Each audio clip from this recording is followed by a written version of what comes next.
Hello, બેલોલે ને કાઉલા બધા સારા છે?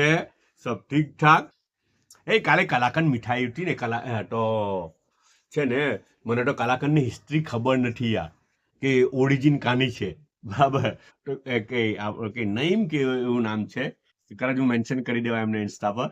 અચ્છા, તો તેમણે કંઈ કોમેન્ટ કરેલી કાલની પોસ્ટ પર કે કર્ણાટકમાં બહુ ફેમસ છે. અચ્છા, પણ વધારે ઇન્ફોર્મેશન મળે આપણને બધાને તો કંઈ ફાયદો થાય નહીં ભાઈ કે તાની ઓરિજિન છે કે કલાકંદ મીઠાઈ છે તેનું ઓરિજિન કાનું છે. કોઈને ઇન્ફોર્મેશન હોય તો બધાને અંદર મૂકજો કોમેન્ટમાં કે આપણને બધાને ફાયદો થઈ જાય હે ને. લાગેલી બહુ હારી યાર, કલાકંદ હારી ઉઠી હે ને, મજા આવી ગયેલી. અચ્છા, આજે છે ને આજે કલાકંદની જગ્યાએ શું આવેલું છે ખબર? આજે કલાકંદ નહીં આવી હે. આજે તો ચોકલેટ આવી. આ કયું ચોકલેટ કે ટોબ્લેરોન કે લોકોનું મને તો નહીં ખબર. આ બધી એમાંથી તોડીને જોયું પાછું તમે જોયું તોડીને મૂકેલી છે. આખી નહીં મૂકેલી. એટલે લાંબો બાર આવે ને, આટલો લાંબો બાર આવે ખબર?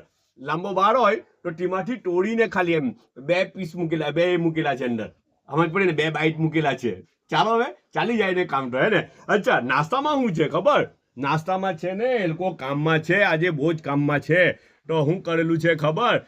કઈ બનાવ્યું નહીં ને આ ફ્રીજમાં ચોળી ઉઠી કે બેગન હાટે બનાવેલી ઉઠી ચોળીની સબ્જી તે ફ્રીજમાં ઉઠી તે ગરમ કરીને કાઢી તે સ્કૂલે બી બચ્ચાઓને બી આપી ને અહીંયા શોપમાં બી તે જ નાસ્તો એ લોકોએ મોકલો. રોટી તાજી છે કે નહીં તે તો નહીં ખબર. ના, રોટી બી તાજી નથી લાગતી. કેરું એક છે ને ચાયનો 1 કપ છે. ઓકે, બધા પોતાનો ખ્યાલ કરજો. પાછા મળો ઇન્શાઅલ્લાહ.